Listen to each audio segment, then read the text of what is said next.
So welcome everyone. I've muted everyone, but you'll have the opportunity to unmute yourself and participate in the conversation in a few moments. My name is Bill Plevan.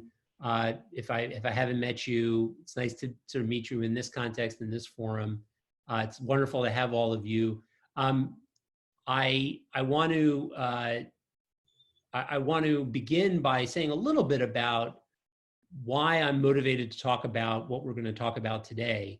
The topic is freedom as responsibility, which bridges both a concept that I think that we see in classical Jewish sources, most importantly, most significantly, or most blatantly in the text that we're going to study from Pirkei Avot, chapter 6, but also in a whole set of discussions in the history of modern philosophy and in ancient and medieval philosophy about the nature of freedom or political liberty.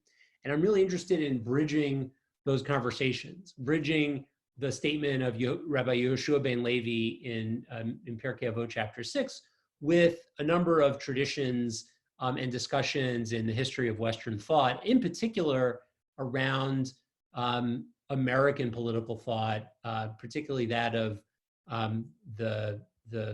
the so-called founding fathers, which is a term worth interrogating, but certainly the ideals of the American Revolution and future political developments in this country around the question of freedom or liberty. That liberty is a kind of a banner that we often fight for greater freedom in this country. What does that concept mean? And what does it have to do with liberty? So actually the title of the source sheet, I titled it Liberty Under Law, with a kind of a gesture to that American tradition. I'm not sure, I've titled this Freedom as Responsibility, so we can sort of go back and forth between those two concepts. But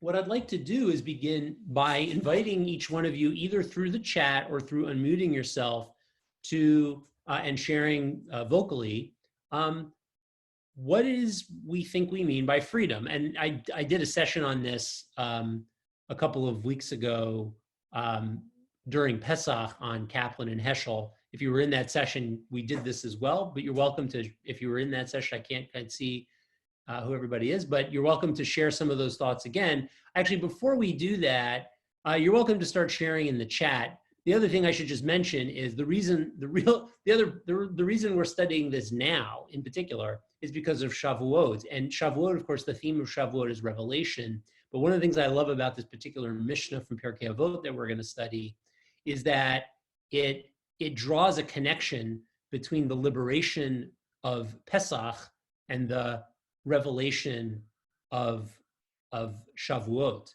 And of course, there is this connection between Pesach and Shavuot. I won't get into all of the sources about that, but of course we know that we count the Omer, right? There's this sort of sense in which we count the Omer from Pesach to Shavuot, not just as a sort of calendrical reminder, that there's a sense that there's a deep spiritual connection between the liberation we experience at Pesach and the revelation of Torah at Shavuot.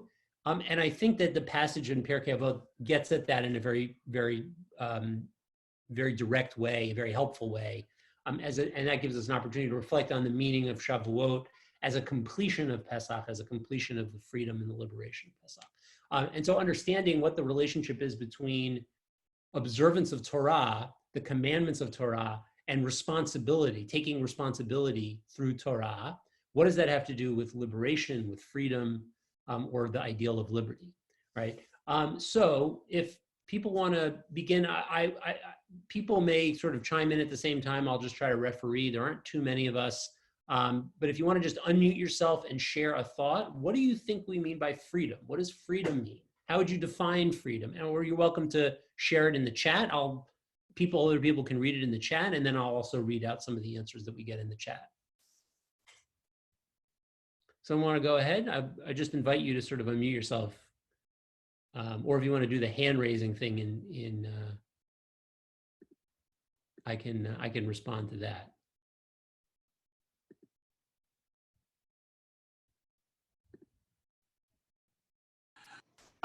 Do you find that Chayerut and freedom are synonymous? And then be able to answer better. Right, so the Hebrew word cherut, well, look, it's the word that the tradition assigns to Pesach, okay? So whatever cherut means, right? So it's often translated as freedom or liberty, right? Whatever it means, and it's a good question. I haven't really dived into the etymology of it in terms of Hebrew.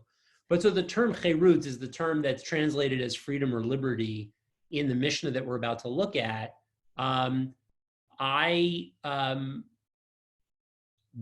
It's definitely the term that's associated with Pesach. So Pesach we call Zman Cherutenu, the time of our liberation.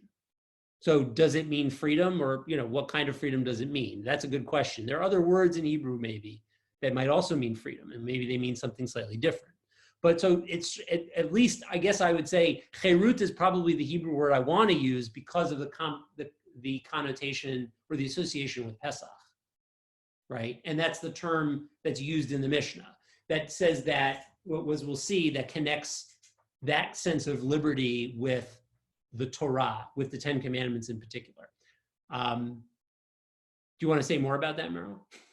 Yeah, I only want to say, if cherut, the definition is, since we went from avdut to cherut, is, I would posit, is the opposite of whatever we were subject to in Egypt. Right. Freedom, on the other hand, derives from the first chapter of Genesis, where we're granted free will. So the exercise of our free will is freedom, and how they're connected is that's an entire book, I think. Yeah, in fact, I have a book like that on my shelf. But I mean, again, it's a good point, right? That cherut probably refers to this concept of liberty that has a very distinctly political connotation. Though I would say that I'm not sure if there's a biblical word for free will, right? We usually think of free will as being at the level of the individual, and we think of it more in terms of a power that an individual person has versus being unable to determine their own actions, to direct their own actions, right? Now, a lot of the question of free will and determinism in the history of philosophy is caught up in certain assumptions about what that distinction even means, right? So that's a whole other set of issues. I'm going with a certain philosopher that we'll see. I'm not getting into this issue particularly later on, but I'm going to say that there's a deep connection between the notion of free will and the political concept of liberty that we shouldn't just set aside. But you're really right that etymologically or sort of historically, the word cherut doesn't really refer to the question of freedom of the will. It seems to me that the Bible just sort of assumes freedom of the will, and later on, philosophers say that. Like when Maimonides talks about free will, he says, well, the Torah assumes that human beings free will, but he doesn't say, and I think maybe there's an argument from silence, but I don't think the Torah ever says human beings have free will. It doesn't really say that they do, right? It says they're created in the image of God. It doesn't say that means that they have free will. But that may seem to be the sort of the underlying assumption of the Torah, right? So we also have Jocelyn Mascow writes, freedom equals self-determination. Would Jocelyn unmute herself? Since I know her, I can feel comfortable putting her on the spot. Would she unmute herself and say a little bit more about what that means, about self-determination means? Go ahead, yeah. I'm thinking. Okay. Well, so it's interesting, right? Because the term self-determination gets at the issue that I was just sort of discussing with Merrill, that to determine the self might mean something like, I just choose my actions. That might be just an explanation of the way human beings operate, in that we choose actions or we don't choose actions. But it also might mean something broader, that I get to decide about certain outcomes in my life or to take certain paths in my life, right? Do you want to say more about that, Jocelyn? Well, the way I was thinking of it is that self not only means an individual, but even a whole people, a whole kahal or a country or, something along those lines. So it can be, there are so many different kinds of freedom in a sense, but in the ultimate sense, it would be when both an individual and any other collection of individuals have the ability to determine their destiny, or their have a lot of choice in their lives. Right. Yeah. So that's a great observation also. And I would say that that's also that confluence of freedom at an individual level and freedom at a political level, that self-determination. You're right. Yeah, and you're absolutely right. I mean, it's a good point to make, an important point to remember, that terminology of self-determination has been used historically in political context to talk about national rights, that to say that a people has the right to self-determination means that a group, a nation perhaps, or a group of people, an ethnic group, has the right to determine their own path and not be dominated. That's a term that I'm going to come back to, that not be dominated by another nation or group, and for them to determine their own path. And that's usually worked out in some form of self-government. And in a lot of approaches to politics and political theory, something like what we call democracy, right, which again, we can leave sort of vaguely undefined, but something like what we call democracy is a way for national self-determination, or some kind of group self-determination, right? Because democracy allows all the people in the society, in that particular society, to have a say over how that society is governed and functions, etc. Right? And so democracy, imperfect though it may be, is seen as a way of fulfilling the hope for self-determination at the group level. But you could say that, the democracy is something that can be a value or an ideal at lots of levels, at lots of different groups. It could be a value that you would have in a workplace or in a family, where who gets to say how things move forward within the group. And then also we might say that part of the ideal of democracy is that when it's appropriate, and that when it's appropriate is a major caveat, but when it's appropriate, an individual gets to make decisions about how they're going to live and act on their own, without anyone's interference, perhaps, right? So that when it's appropriate, that might be something we would discuss and argue about, but at least that concept, we might say that's a part of what it means to live in a democracy, or to live in a democratic society or culture. So, Jocelyn, anything you want to add? And anyone else, welcome to chime in on the chat. And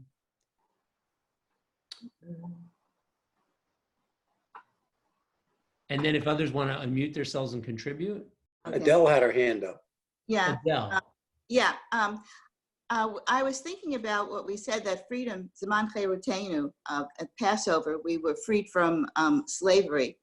But counterintuitively, we're then taken to Sinai, where there was revelation, and we were given a lot of restrictions on our lives in terms of the 10 Commandments.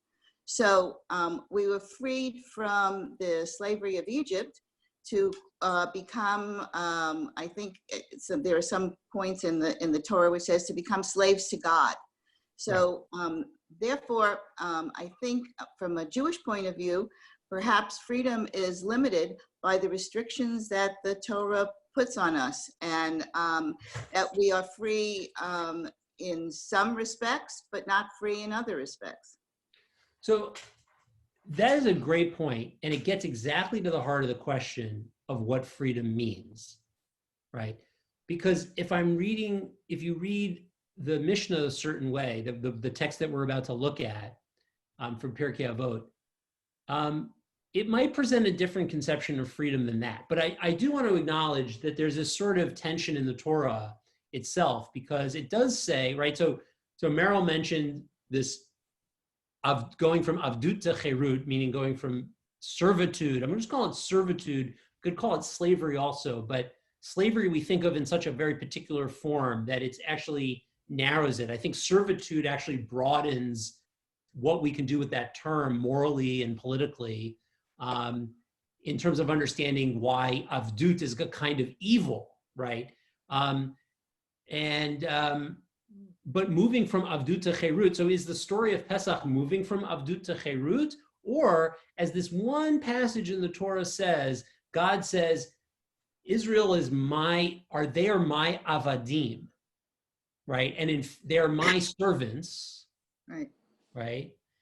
So does it mean that we're really not moving into freedom? We're actually just moving from one form of servitude to a second form of servitude. And I would also remind you that when Moses goes to Pharaoh and says, let my people go, right? We almost never quote the rest of the line. It's, let my people go that they may serve me. Now, of course, the term service in the Torah always has a connotation of what we would think of as religious worship, right? And then the worship of the temple is later called avodah, and then prayer is later called avodah, meaning service, right? So in English, we have these different terms. We have service, right? We usually think of service as a good thing, right? If I do voluntary, social service, right? I'm contributing something. It's a positive thing. And because we think of it as voluntary, usually we don't think of it as like, well, you're forced to do it. And of course, everyone loves going to services, right? Right? Think of the term services to mean prayer. Okay, fine. Some people don't always like it, but still, we think of that as a kind of voluntary form of worship, right? But in the Torah, I think it's a little bit less clear. But I would say that there might be different ways of understanding this, right? And I think a lot of it then depends on how you understand what freedom is and what it means to be free, and what we mean by this concept of liberty. And I would just say, to reinforce, is that I agree with Meryl that whatever cherut means, whatever freedom means, is the opposite of servitude, right? In other words, the Torah does understand it that way, I think, right? And what we'll see is that, I'll say a little bit more about this, the Torah is not the only ancient tradition, political, religious tradition that understands it that way. The Romans understood it too that way, which as we'll get to. I'm not going to get deep into Roman thought on this, but I'm just going to mention it briefly. So Michael Mantle asks, what's the difference between free will and freedom? Well, I think it's a good question. Michael, do you want to expand on the question a little bit?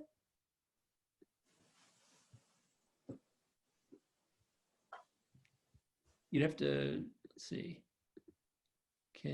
I've unmuted you, Michael, if you want to expand on the question. I believe free will involves a relationship with Hashem. And I would say that's a big difference. Freedom I don't want to say it's secular, but that's not the right word. But free will involves us to make the choices, even though we have Hashem setting down rules. Right. So that would be one way of sort of separating the two, is to say human beings have free will. They can choose to follow the rules. They can follow the divine commandments or not. But that's different than being free to ignore the divine commandments. But notice that in saying freedom to ignore the divine commandments, I'm making an assumption that ignoring divine commandments is a form of freedom. And maybe this is a good point to enter into our text. What we're going to see is that Rabbi Yehoshua ben Levi in Pirkei Avot defines freedom as observing the commandments, right? So what I really want to think about is, why does he understand it that way? And what's a way that we might think of freedom as actually observing the divine commandments? And that I'm going to set aside sort of theological differences that we might have as to sort of what the divine commandments are, right? But we know we have a good sense of what Rabbi Yehoshua ben Levi thinks, right? He's a rabbi of the classical period. And so he's mentioned in the Talmud. And so he clearly believes that the commandments in the Torah are the commandments, and that they are issued by God as commandments to the Israelites, right? To the Jewish people. So with that in mind, let's look at this text. Let's talk about Rabbi Yehoshua ben Levi. Okay, so here is Pirkei Avot. I'm going to focus here on the English side, and I shared I shared the I'm just going to mute everybody again, just in case, though you may unmute yourself at some later point. I'm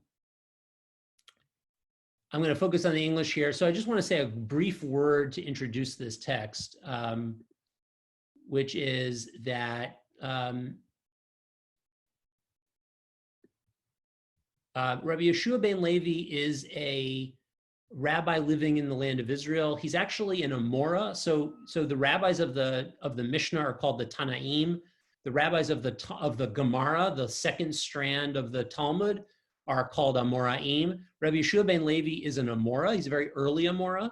And even though Pirkei Avot is usually considered part of the Mishnah, chapter 6 is recognized as a slightly later addition to that. And so we have Rabbi Yeshua ben Levi, who is an Amora, who's in this text. And the other thing I'll just mention, and I haven't delved into all of the scholarship around this, but Rabbi Yeshua ben Levi is the author of many midrashim about Ma'amad Har Sinai, the revelation at Mount Sinai, right? When the Israelites are there at Mount Sinai in Exodus 19 and 20, and the giving of the 10 Commandments.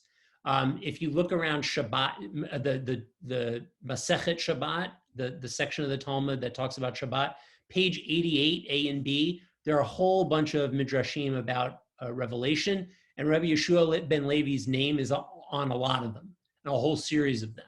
So he's very interested in a very creative darshan, a very creative interpreter of the Sinai event. Right, he's very interested in the Sinai event, and this statement in Pirkei Avot is reflective of his interest in the Sinai event.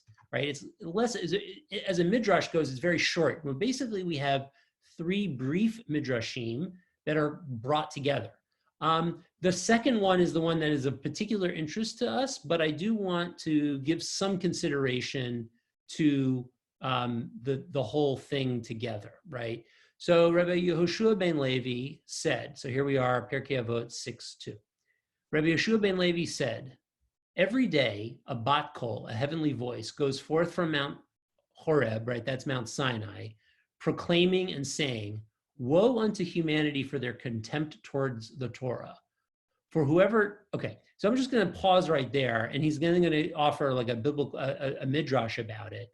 Right, but he says, woe unto humanity for their contempt towards the Torah, right? So what he's imagining is that there's this bat kol, which is called a heavenly voice, but also has the sense of an echo, right? It's a very soft divine voice.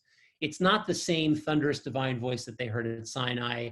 The rabbis talk about a bat kol coming out every once in a while to make some kind of proclamation. It's not divine revelation in the classical sense that we think of it, but there's some sort of echo of the divine voice coming through. And he says, woe unto humanity for their contempt towards the Torah, right? So if you're the type of person who's ever felt that like there was something that people in society don't pay enough attention to, right? People don't listen to jazz enough, or people don't read enough of this kind of like great literature, right? They don't read enough of the Bronte sisters, or they don't, something like that. Then if you've ever had that feeling, then Rabbi Yeshua ben Levi is articulating exactly that kind of feeling. People aren't taking Torah seriously enough, right? So going back to this point in the text, for whoever does not occupy themselves with the study of Torah is called rebuked.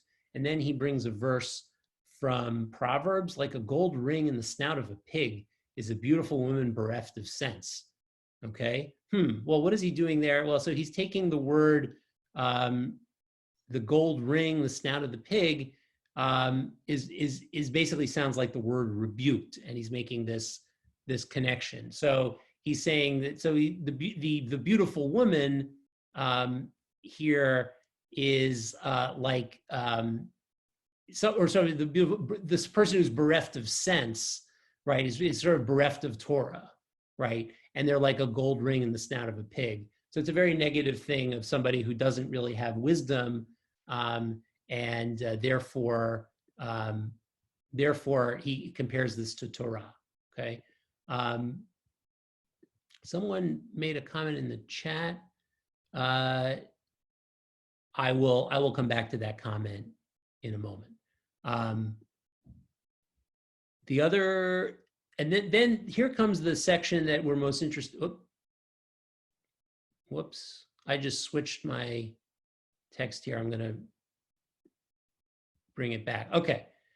And it says, this is the part that we're most interested in. The tablets were the work of God. The writing was the writing of God graven on the tablets. So the word graven is charut, right? Inscribed. And Rabbi Yeshua ben Levi's midrash is, don't read it as charut, but read it as cherut, meaning freedom. For no one is free unless they occupy themselves with the study of Torah, right? In Hebrew, that is shekol mi she'eno osek b'Torah. Oh, sorry, that's a al tikra charut she'ein lecha ben chorin. No one is free. Ela mi she'osek b'Talmud Torah. Now, notice here he doesn't say who observes the commandments. He says who studies Torah. Presumably, he means more than just the study of Torah for the sake of observing the commandments. He means a sort of more robust study of Torah. But nonetheless, he does have this association of Torah study and of freedom, right? And then the final comment, the final part of the midrash is, whoever regularly occupies themselves with the study of Torah, they are surely exalted, as it is said, from Matana to Nachliel, from Nachliel to Bamot. So this is a section of the book of Numbers that talks about the Israelites wandering the desert, and they go from place to place. And the Torah just has like a list in this section of the Torah of they go from this place to this place. But he takes 3 places in particular. The first one is called Matana, which can be read to mean gift. Then the next place is Nachliel, which means the portion of God. And the next place is Bamot, called high places. And he reads the confluence of these 3 places, right? The conjunction of these 3 places to have this deeper meaning. That when you go from the gift, which is the Torah is Matan Torah, right? The gift of Torah.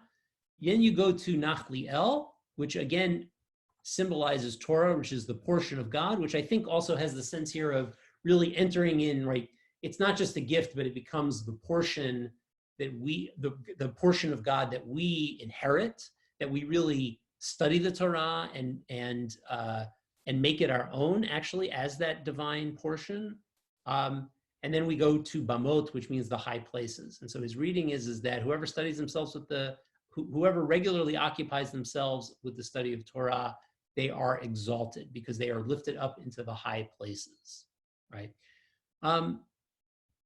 So here you have this, in particular here with Rabbi Yeshua ben Levi, this elevation of the study of Torah is to something worthy and important. But in the second part of the midrash, the second midrash of the 3, he associates Torah with freedom, and that's precisely the association that I'm interested in exploring here. I want to read one comment from the chat. Free also means to do the wrong thing. We understand it as doing the right thing. True evil, not simply following the commandments. It seems like a question. I would say that this is precisely what is at issue here in this difference between free will versus freedom. I think Rabbi Yeshua ben Levi understands freedom in the sense as including freedom means doing the right thing. Freedom means taking responsibility. It doesn't mean that you're free to desist, or, it doesn't mean that you're free to ignore the divine commandments. Now, we say, when we talk about free will, this is precisely the issue with free will, is when we talk about free will, we usually mean, well, you're free to do the right thing or you're free to do the wrong thing. And that may be true. We may think in those terms. But I would suggest, just as a beginning to rethinking this question, is part of what we mean by being free at the level of the individual is that what we mean is that you're free to take responsibility. And then the question is simply, well, what would it mean to take responsibility, right? Obviously, from the classical perspective of Judaism, fulfilling the divine commandments is real responsibility. So there's a way of understanding freedom that says, well, you may have a choice in a sense, right? You could not observe the Torah, you could reject the commandments, but there's this greater ideal of freedom that is associated with, or that essentially means the ideal of freedom as being fully responsible, which means then doing what's right. Now, I'm going to say it as doing what's right here because, not everyone agrees about the theological status of the Torah, right? So I'm really interested in this broader way of understanding freedom as doing what's really responsible. That if we really realize, if we fully realize what it means to be free, both at the level of the individual and at the level of society, what would that look like? What would that be like? It would be fully recognizing or fully realizing our capacity to take responsibility in the world and to be responsible people. And that usually means doing the right thing. Again, we may disagree on what the right thing is, but in the ideal of freedom as responsibility, doing the right thing is the complete fulfillment or realization of our freedom.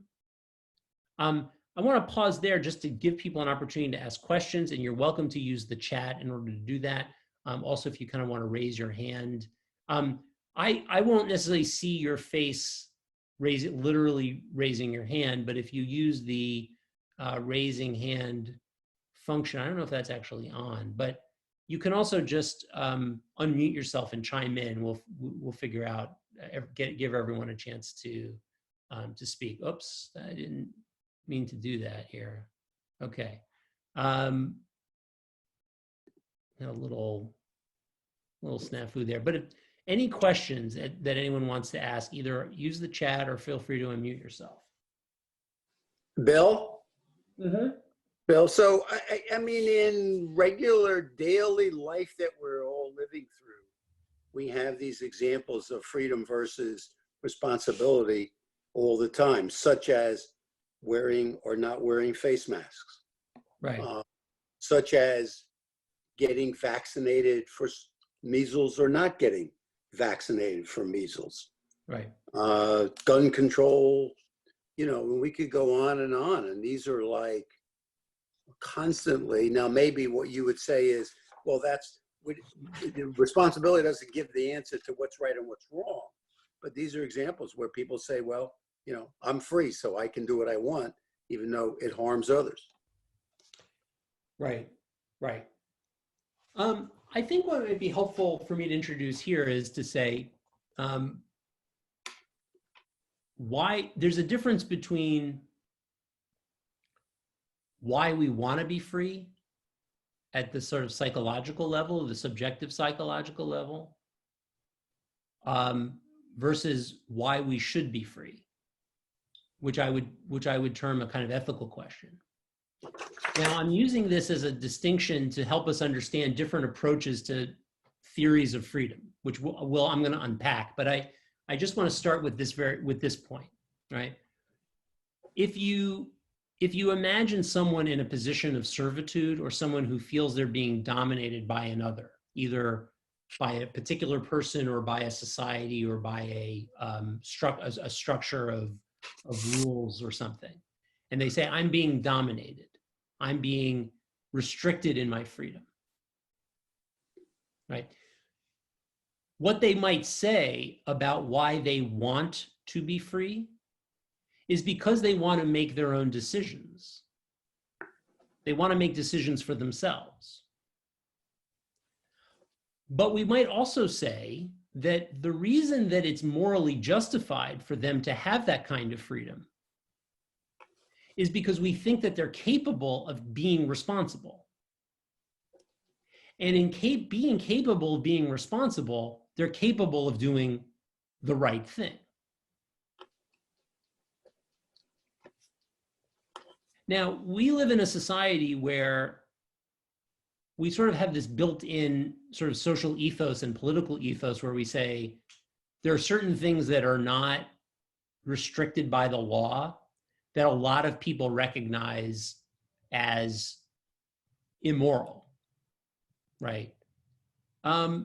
So I think we're very comfortable by thinking of freedom as something different than just doing the right thing all the time, right? Because we don't have certain, we're sort of, especially liberals broadly speaking, and I want to, be careful about sort of political terminology here, but liberals broadly speaking are comfortable with the idea that certain things in our society aren't going to be restricted by the law, even if large numbers of people think that they're immoral, right?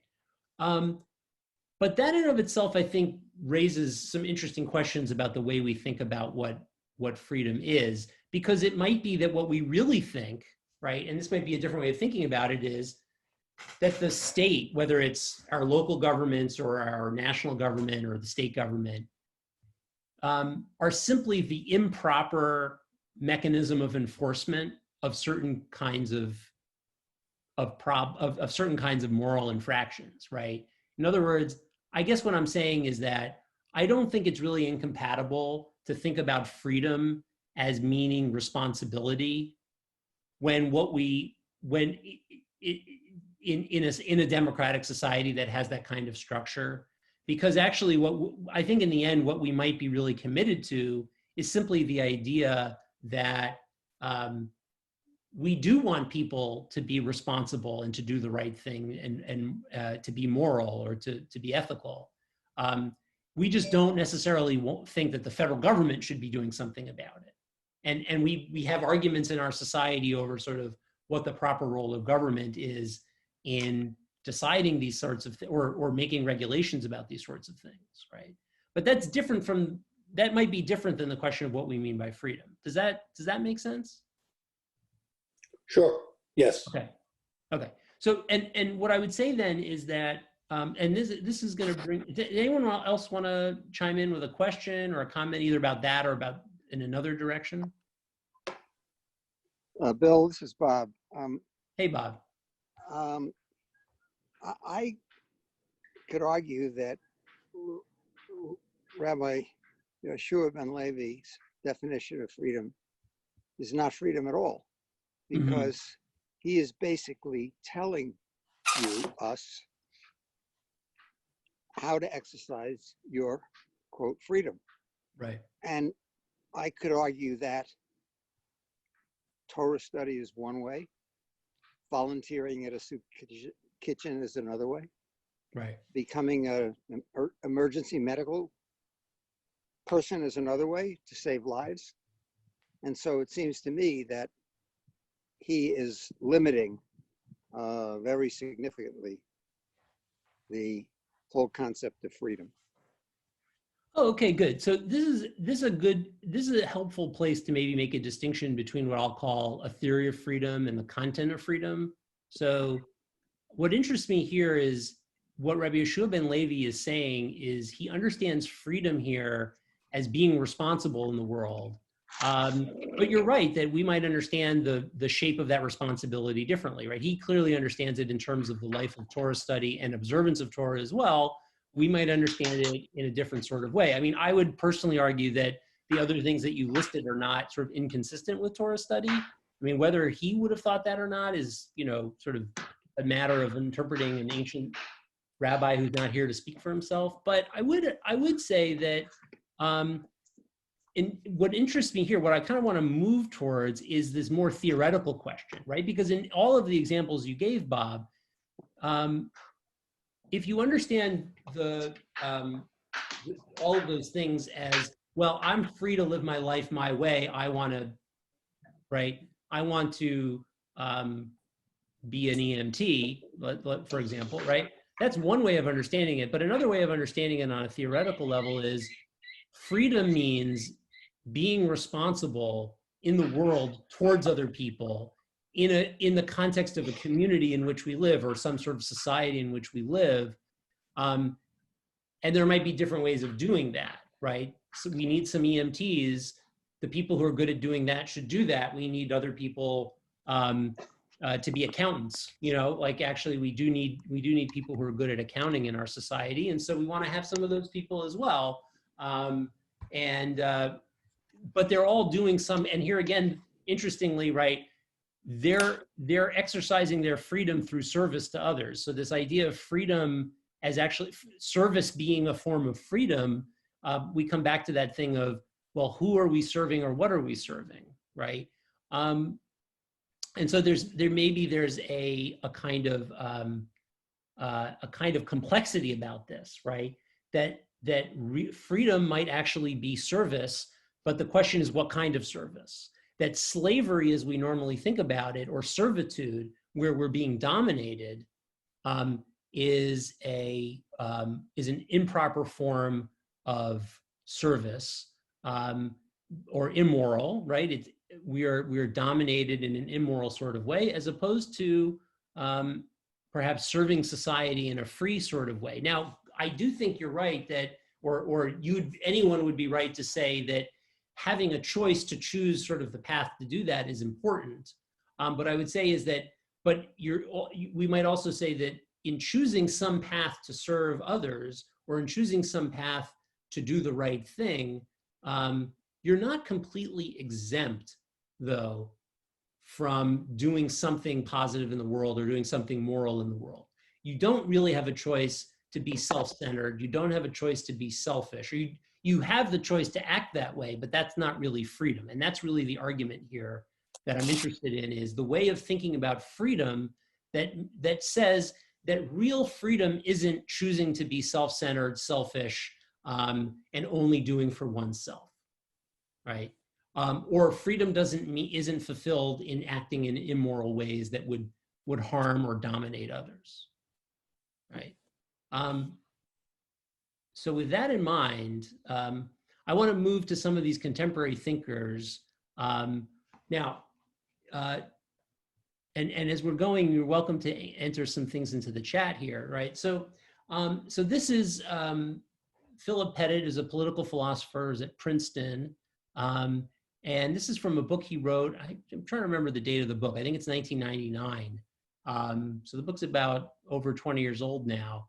And the book is called Republicanism. And here, Republicanism names a tradition in political theory that I think matches up very nicely with what Rabbi Yehoshua ben Levi is trying to say in his midrash. Republicanism is normally thought of as a tradition in political thought that goes back to the Roman Republic, and that in the Roman Republic, what was crucial in the way they thought about their political lives was that they sought to have freedom for the citizens of Rome. Now, that caveat for the citizens of Rome is quite important.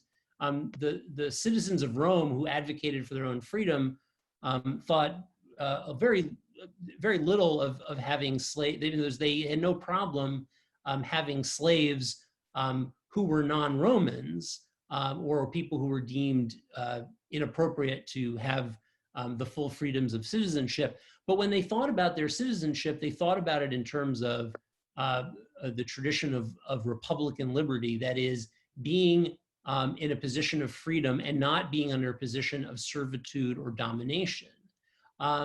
Now, you can imagine that in later modern times, this tradition of republicanism was not always favored, in part because in the Roman constitution of this ideal of freedom, it was completely consistent with having some people as slaves and some people being free, right? So it was really freedom for some and not freedom for all. At the same time, the Republican tradition in political thought was very influential in the 17th and 18th century with both British and American revolutionaries, essentially, people who favored a Republican system of government over a monarchical system of government. So both in the British Revolution and in the American Revolution, this form of political thinking was actually quite influential. And it sort of gave way at later points, both in British and American thoughts, to something called liberalism. Now, I want to be very clear that in liberalism, I don't mean sort of what we contemporarily use the term liberalism to indicate in terms of politics, right? Like liberalism is usually meant to indicate something of like along the left side of the political spectrum. And actually, of course, our contemporary conservative party in America is called the Republican Party. But when I talk about republicanism and liberalism as political theories, I'm not really trying to map those on to those contemporary political distinctions of right and left. What I'm really interested in is a theory of what freedom means, right? So I'm just going to pause right here just to see if there are any questions. You just briefly unmute yourself, because I know with Zoom, it's hard sometimes to kind of get questions in, and you're welcome to use the chat.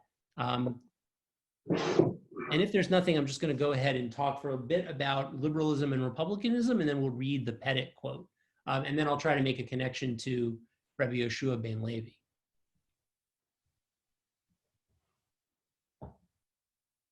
Okay, so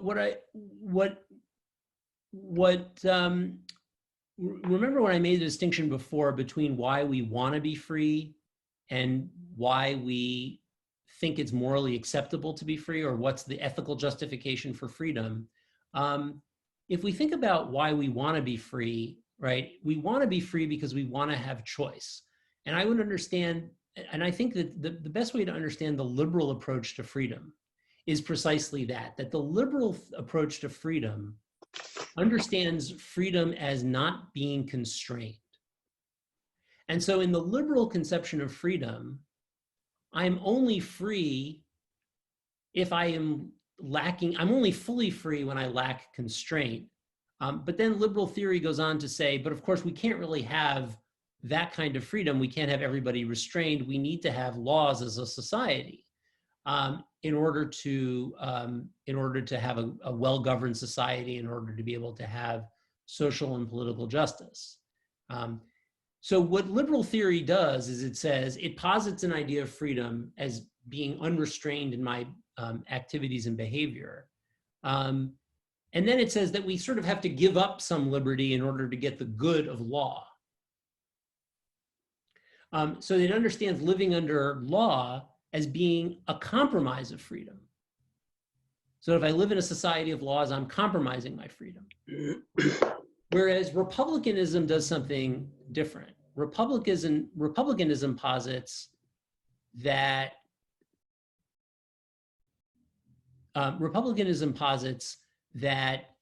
being free is a matter of living under a system of fair laws.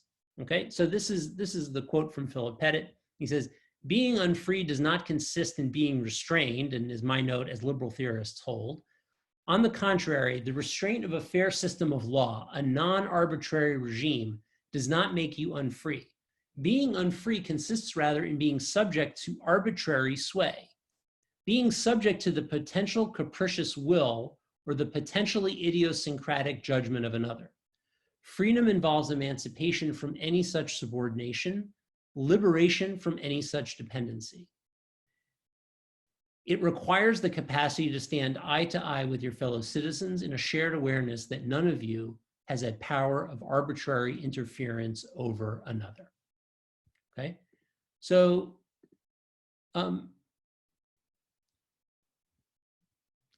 so Jocelyn points out freedom not equal to chaos, arbitrariness, right? So I'm going to come back to that point. It's a good point, right?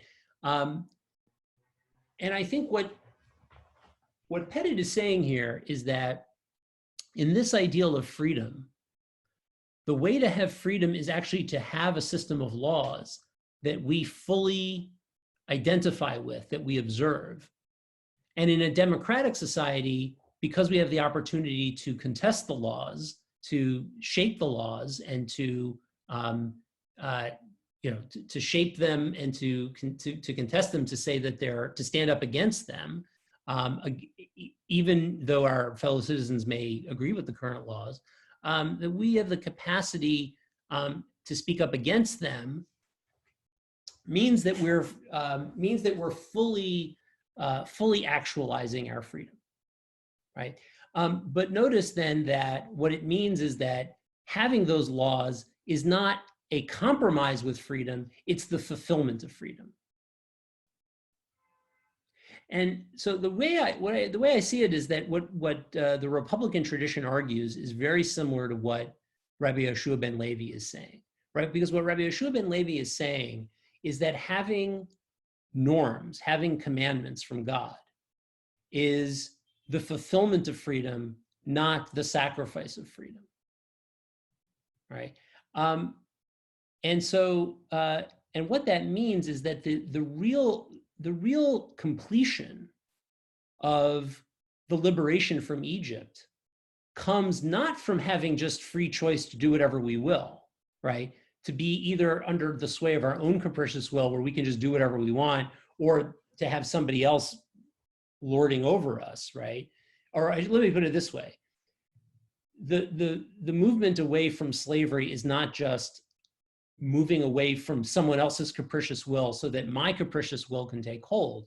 It's moving away from a capricious will to a non-arbitrary form of society, a non-arbitrary set of norms and commandments and laws that allow me to be a fully responsible person. And to be a fully responsible person, I take responsibility for the world by following those norms. Now, you could argue that you don't need rules or norms to be an ethical person, but I would still say that even in that point of view, you could still have the idea that freedom means being a fully responsible person through doing what's right. Now, notice here also that in the way that Pettit constructs this, he has a very important caveat, right, or qualification of the, I'm doing it again here, the non-arbitrary regime, right?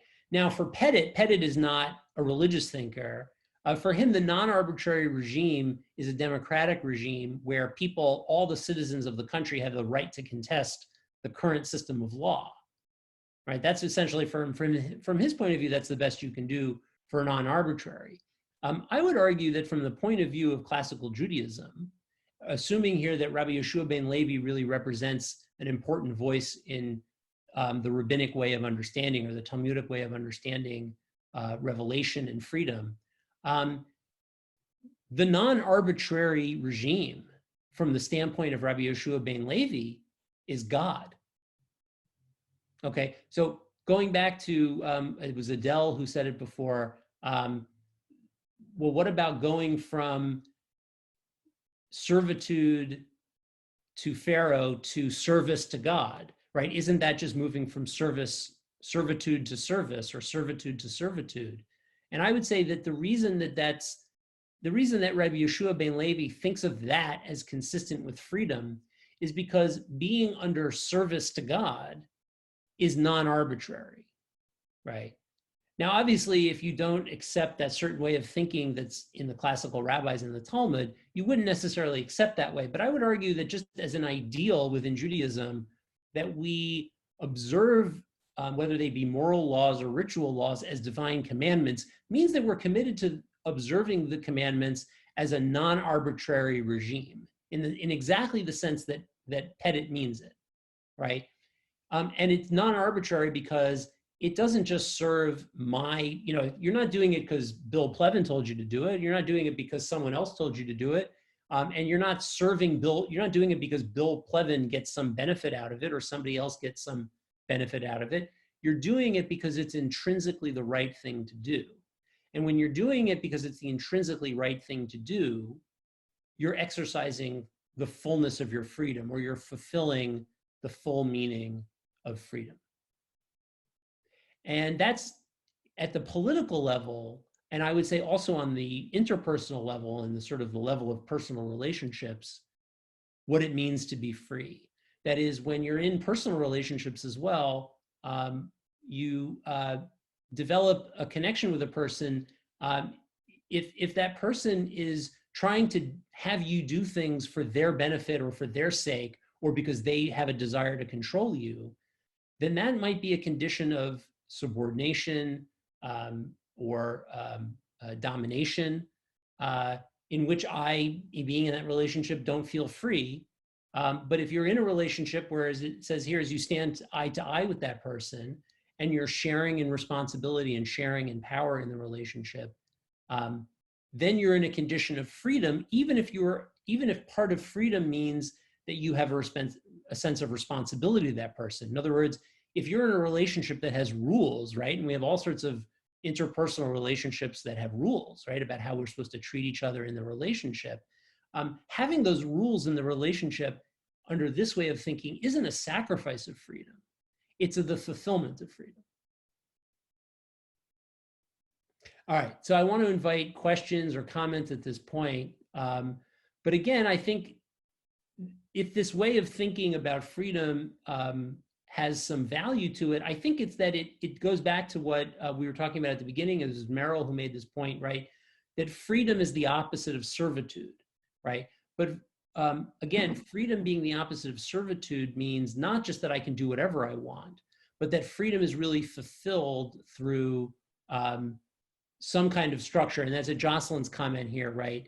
Is to, ensure non-chaos. And I would say, right, chaos gives us the sense of like, everything is kind of crazy and disordered, right? And I think that there's more to this than just order, though, right? It's not just order that we're going for, but an order that's non-arbitrary, meaning that it has a kind of ethical justification or an ethical framing to it, right? And in the case of a political society, of a democratic society, you need to have people be able to speak up and say what it is that, and have a certain way in which have a certain way in which they have a say over their own lives and over the life of the society as a whole, right? But at the same time, then it means that, to go back to some of the issues that someone mentioned, like, wearing masks or not, right? If wearing masks is a responsibility that you have for others, then it's perfectly legitimate to make it part of the law, right? If we view it reasonable for the state to regulate that kind of issue, in this case, it's a health issue. The people who are saying that it's a violation of their freedom, they could be arguing one of two things. They could be arguing that it's arbitrary, and essentially what they might mean is that this wearing a mask thing is really an arbitrary, unfair interference with their life. It could be that they're skeptical of the underlying value of the medical value of the masks themselves, which is often what I suspect is true. It also could be that they think that the federal government or the state government has no role in regulating that particular issue, right? So in other words, they might say, well, it might be healthier for me to wear a mask, but it's not up to the government to tell me to do the healthy thing, right? And if you tell me to wear a mask now, next thing you know, you'll be telling me I can't have a steak because there's too much cholesterol, right? This kind of thing. Whether that, again, I'm not saying that I think that that's true, that sort of slippery slope argument is the case, but that may be something that they think. Bill, can I interject something? Yeah, please. I think that this analogy is very good for the ethical part of Judaism, for the servitude that we talk about, serving God in an ethical way. But however, the Torah contains many more restrictions that have nothing to do with ethics, like observing the holidays, observing the Sabbath. Right. Would you then say that our freedom is limited or restricted in those arenas, as opposed to, I think we have to distinguish between moral freedom, ethical freedom, and maybe political freedom and social freedom? Right. Well, I think this is where the theological rationale comes in. I think that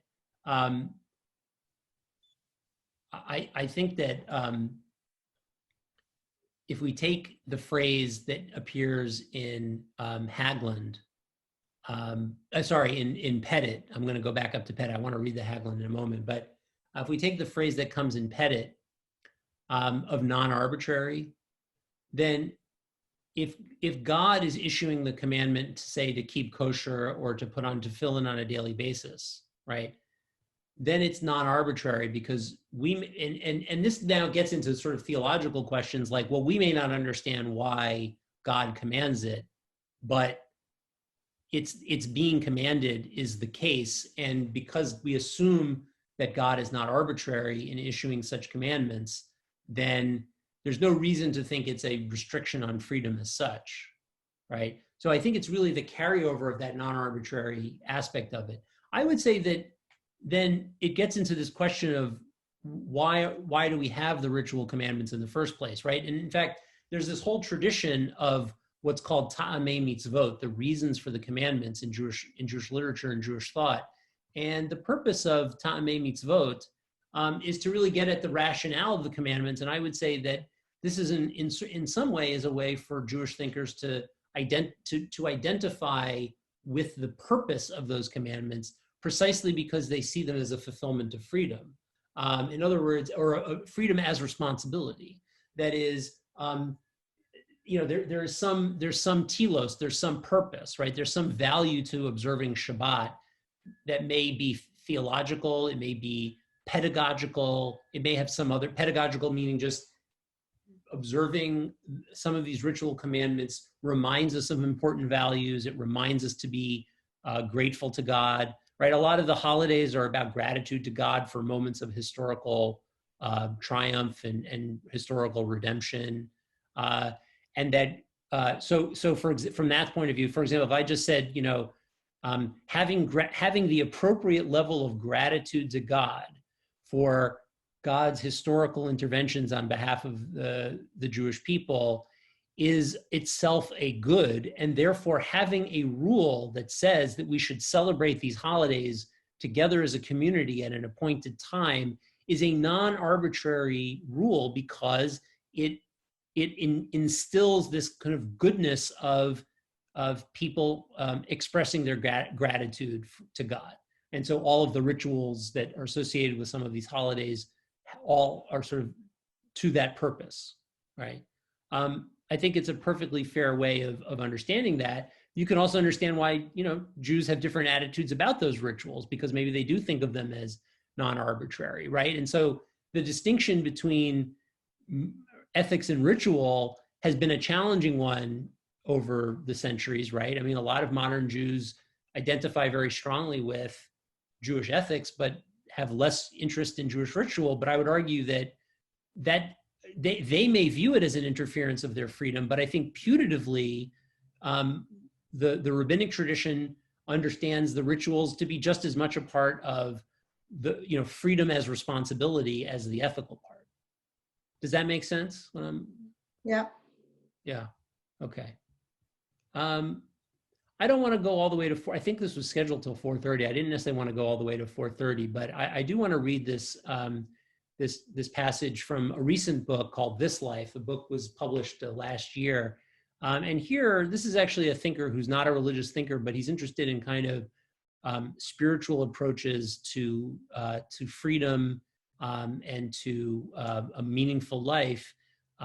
And so he talks about freedom here also in a similar way. So I just want to read the quote and get into some of what he's talking about here.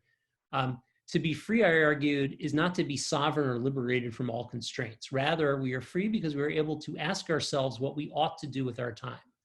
All forms of freedom, the freedom to act, the freedom to speak, the freedom to love, are intelligible as freedom only insofar as we are free to engage the question of what we should do with our time. If it were given what we should do, what we should say, and whom we should love, in short, if it were given what we should do with our time, we would not be free. Now, I want to pause here and say, we might look at Rabbi Yehoshua ben Levi and say, well, for him it is given what you should do with your time, right? You should be engaged in Torah. But I would say also that from Rabbi Yehoshua ben Levi's perspective, engagement with Torah itself is also the pursuit of the question of what I should do, right? And that might be a more modern way of understanding what we mean by Talmud Torah, which is Talmud Torah is looking to the sources of the Jewish tradition, but also to other sources as well, and asking ourselves, what should we do with our time?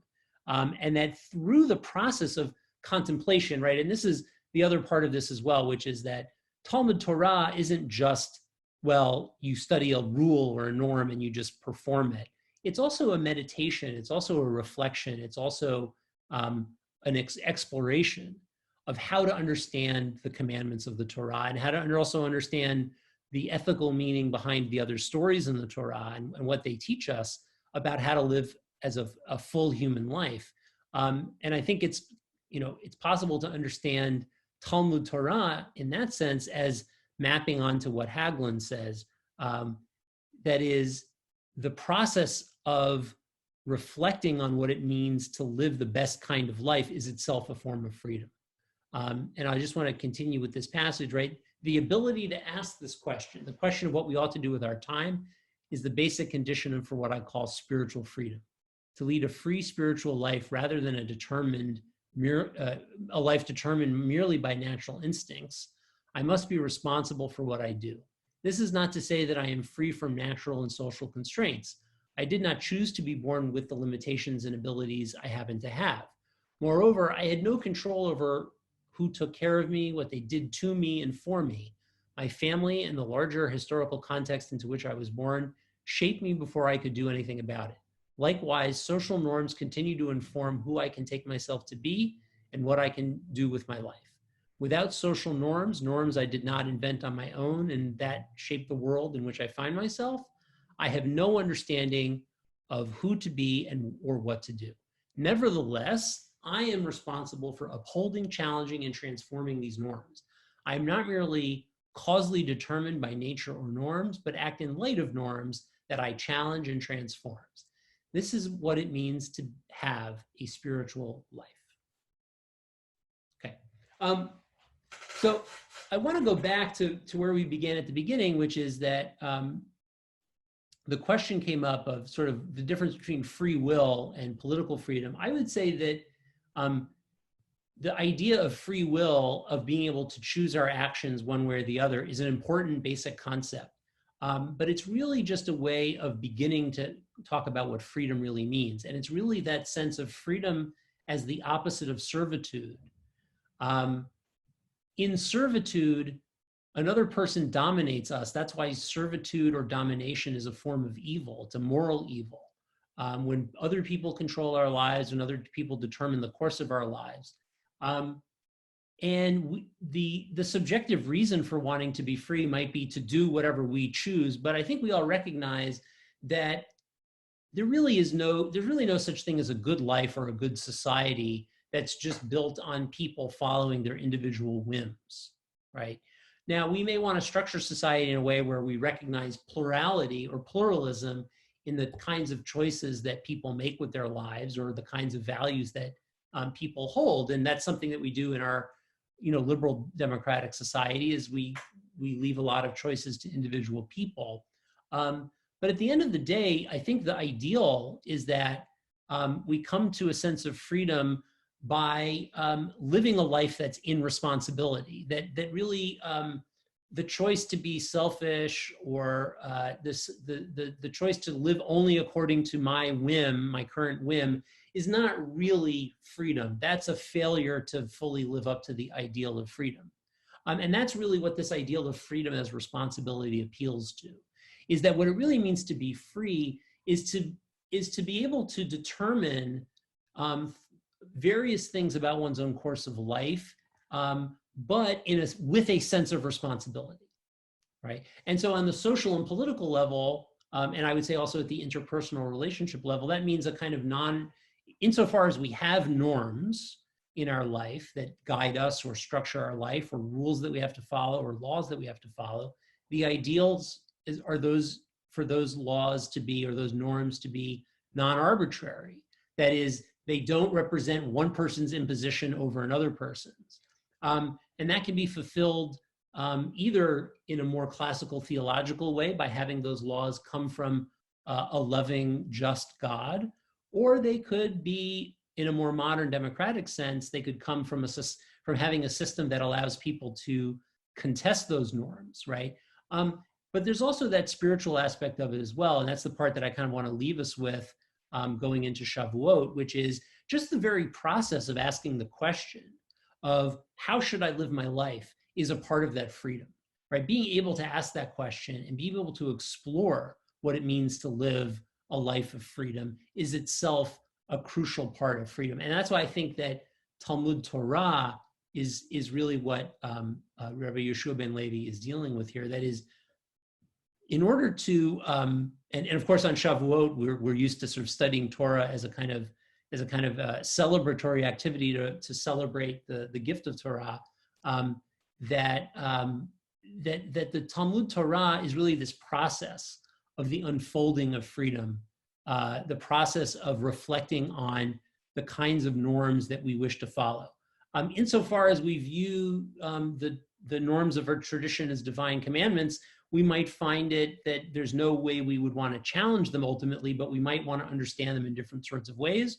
Or if we have a different understanding of the commandments, some of them as the creation of great sages and scholars and teachers who sought a way of living the best form of life, and a life fulfilling the purpose of holiness, we might understand the very process of Talmud Torah is asking ourselves and asking others whether the commandments as we understand them already is the best way of understanding them. And we might want to come to better understandings of the commandments and better understandings of Torah through our study, through our searching, through our exploration of Torah. I'm happy to open up to another comment or two or questions, but this is the part where I've said my piece. So thank you very much. But I'll stay for a few minutes if people have questions or comments they want to engage with. Thank you.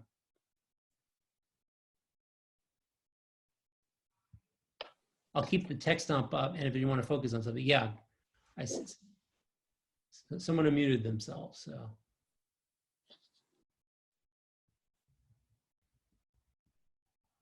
Bill, I was going to say, if you take the text down, I can see other people. Oh, okay, yeah. All right, well, that's true, yeah. And maybe that'll encourage people to make comments.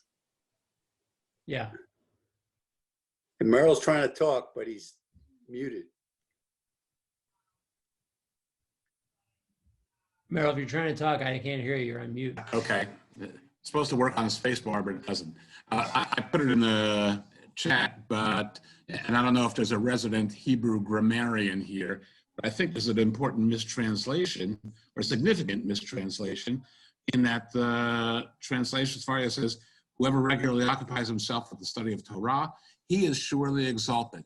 But I think the Hebrew word is mit'aleh, which is hit'a'el, which means reflexive, and thus whoever engages himself in the study of Torah causes themselves to be exalted, and thus I think supports Haglund in that freedom is we determine whether we are exalted or not. Yeah, that's very nice. An external issue. I don't know how, if there's anybody who knows Hebrew grammar better than I, but it wouldn't take much, but mit'aleh I think is reflexive. Yeah, and mit'aleh, right? It literally, the more literal sense is they cause themselves to go up, to rise. Yeah, right. Right. Yes. And that's the force of the Midrash, is that as the Israelites are wandering from place to place, they end up in Bamot, right? That is, they've gone up to a higher place. So I think that more literal sense is very helpful here, right? That it's not a passive verb that they're exalted as if by others, but they have caused themselves to go up and rise up, right? And I think that's a great point, because it really brings together these three, short midrashim in that Mishnah, that is, that they're all about the way in which we elevate ourselves through Talmud Torah, right? First, you have the voice crying out from Sinai, right? Oh, oi to humanity that they've ignored the Torah. But here and here again, it's about elevating yourself through Talmud Torah. Yeah, thank you. No, I hadn't seen even the connection mit'aleh and Bamot. That's really a great connection. Right, no, that's very helpful. Thank you. Thank you. Bill, it's Bob. Bob, Sorry, go ahead. Bob, go ahead. Two things. One, I think I was probably reading too literally Rabbi Yoshua's edict to study Torah. Lawyers sometimes have do that. Well, yeah. And the way you explained it, Good for made more contracts. sense. Yeah. I'm sorry. Good for contracts. Yeah, sometimes. Right. The way you explained it, it's more learning Torah than studying Torah. And that, to me, ties into the whole notion of the laws of the Torah, which are put out there in order for people to be free in a constrained, quote unquote, way, similarly to the laws of, the countries that we know of. The second observation is with respect to the last one, and that is his admission statement that he was constrained by certain norms that he grew up with. And that's a whole issue in terms of, if you want to put it into constitutional terms, it's whether the Constitution is a living document or, you just have to interpret it the way the framers meant it. But the whole issue of who one should love has changed significantly in terms of the norms, quote unquote, Right. In which we live. So I don't know where he comes out on whether that's a good thing or a bad thing, but those are my two observations. Yeah. I mean, I think for Hagelin, he's definitely coming from the tradition of saying, he's interested in democracy. So he's interested in saying, we need to contest. We need to be able to. We are shaped by norms that have existed. So what he's saying, I think what he's saying is, freedom is not a matter of not having norms, right? And a very common thing that happens is if you find yourself living in a regime of norms that is unjust or arbitrary, you say, well, we shouldn't have norms at all. Or, or we tend to think of, well, the norms are violating my freedom. I should be able to do whatever I want, right? And what I'm saying is that's a way of understanding freedom that's rooted in why we want to be free.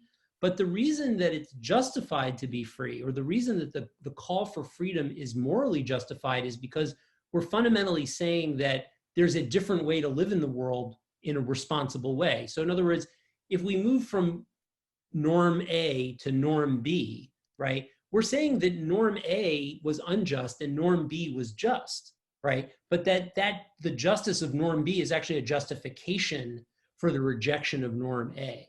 And so there actually is a kind of a moral framing of freedom, right? That freedom doesn't mean, well, who are you to tell me what to do?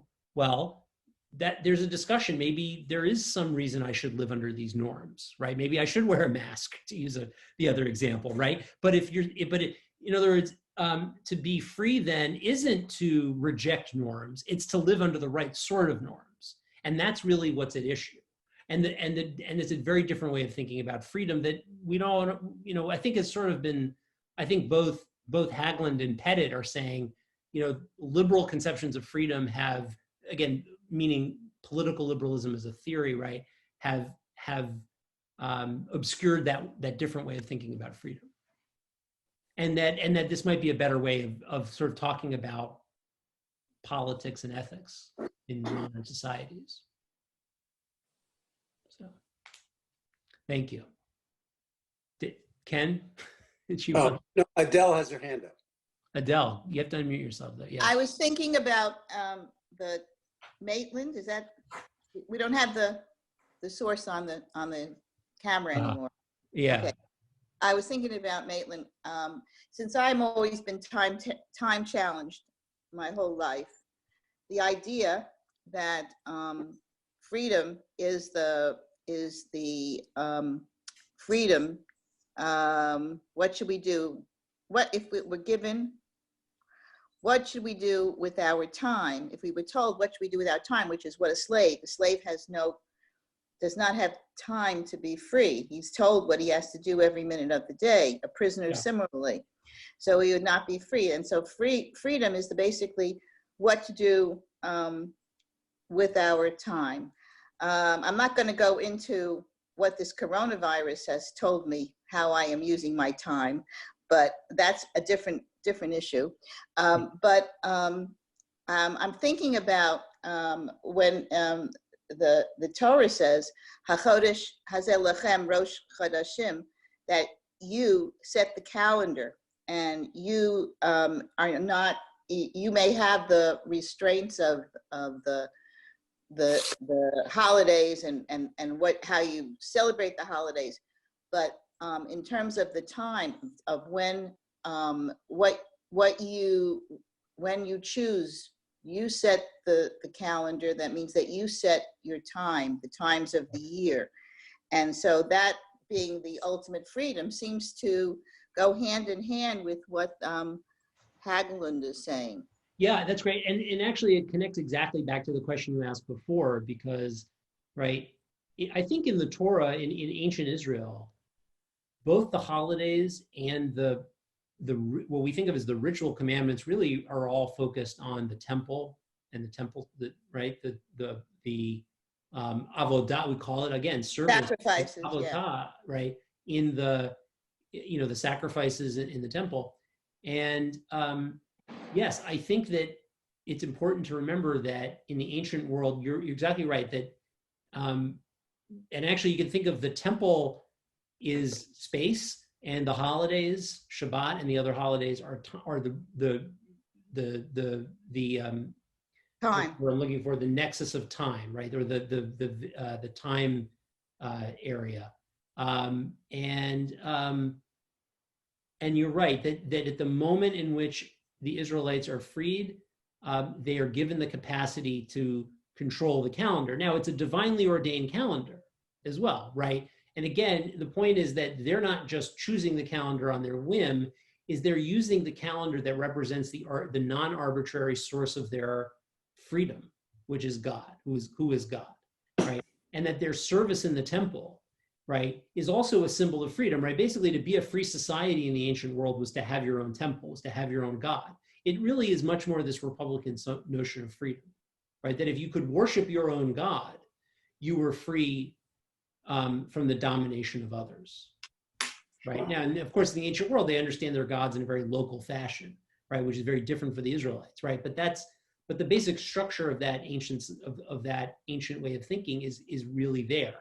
And so I think, yeah, and the way this sort of transfers into the sort of modern spiritual approaches of whether it's Shabbat or something else, is that, Shabbat in a sense it's interesting, right? Because essentially, I think the idea is that 6 days of the week we have, and of course, I'm of course sort of drawing here in a very loose sort of way on the writing of Abraham Joshua Heschel, but who wrote on the Sabbath and its connection to the meaning of time, right?